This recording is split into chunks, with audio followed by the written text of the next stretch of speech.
చేసినప్పుడు ఊహించని పరిణామాలు ఆ తర్వాత చోటు చేసుకుంటుంది. దాని పరిష్కారాలే ప్రభుత్వాలు వెతకాల్సినటువంటి అవసరం ఉంది. ఒకటి మంచి పని చేశారు. మొన్న అరవింద్ కేజ్రీవాల్ ఉదంతం చూశాక అంతకుముందు ముఖ్యమంత్రులు ఎవరైనా అరెస్ట్ అయ్యే పరిస్థితి ఉందంటే వాళ్ళు రాజీనామాలు చేసి వాళ్ళ కుటుంబ సభ్యులను బంధువులను పెట్టెళ్ళేవాళ్ళు. మన కళ్ళెదురుగుండా మొన్న మధ్యన ఏదైతే జార్ఖండ్ ముఖ్యమంత్రి హేమంత్ సోరెన్ తను జైలుకి వెళ్తా వాళ్ళ ఆవిడని పెట్టి వెళ్ళటం, లేదంటే ఇదే ఇంకొక అతను వాళ్ళ సహచరుడిని, అట్లాగే ఆ మధ్యన జయలలిత వచ్చేటప్పటికి పళనిస్వామిని పెట్టెళ్ళింది, లాలూ ప్రసాద్ వాళ్ళ భార్యను పెట్టెళ్ళాడు. అరవింద్ కేజ్రీవాల్ అట్లా కాకుండా రాజ్యాంగంలో ముఖ్యమంత్రిని తీసే అధికారం లేదు అని చెప్పేసేసి తను ముఖ్యమంత్రిగానే జైలుకి వెళ్ళాడు.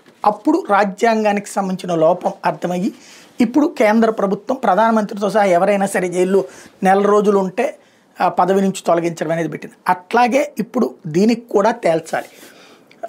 ఇవాళ బీజేపీ అధికారంలో ఉంది కాబట్టి బీజేపీకి సంబంధించిన గవర్నర్లు ప్రభుత్వాన్ని ఇబ్బంది పెడుతున్నారు. రేపు పొద్దున కాంగ్రెస్ అధికారంలోకి వస్తే వాళ్ళ గవర్నర్లు ఇబ్బంది పెడతారుగా.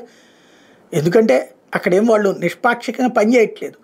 గవర్నర్ల వ్యవస్థను మిస్యూజ్ అరాచకంగా చేసింది కాంగ్రెస్. దాన్ని పరిష్కరించేటటువంటి క్రమంలో తప్పులు చేస్తున్నది బీజేపీ. తప్పులు చేస్తుంది, చేయట్లేదని చెప్తే అంతకంటే మూర్ఖత్వం అమాయకత్వం ఉండదు. నీకు ప్రభుత్వం ఇచ్చిన బిల్లు రాజ్యాంగ విరుద్ధంగా ఉంది లేదా అనైతికంగా ఉంది, రిజెక్ట్ ఇట్.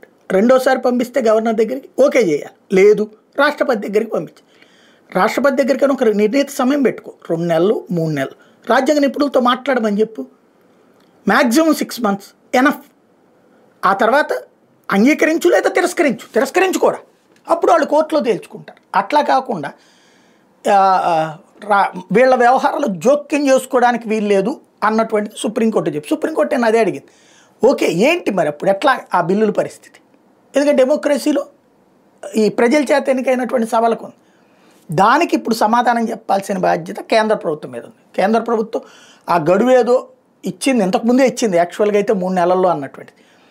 అది 3 నెలల్లో అన్నటువంటిది చట్టబద్ధం చేస్తారా అన్నది తేలాల్సి ఉంది ఇప్పుడు.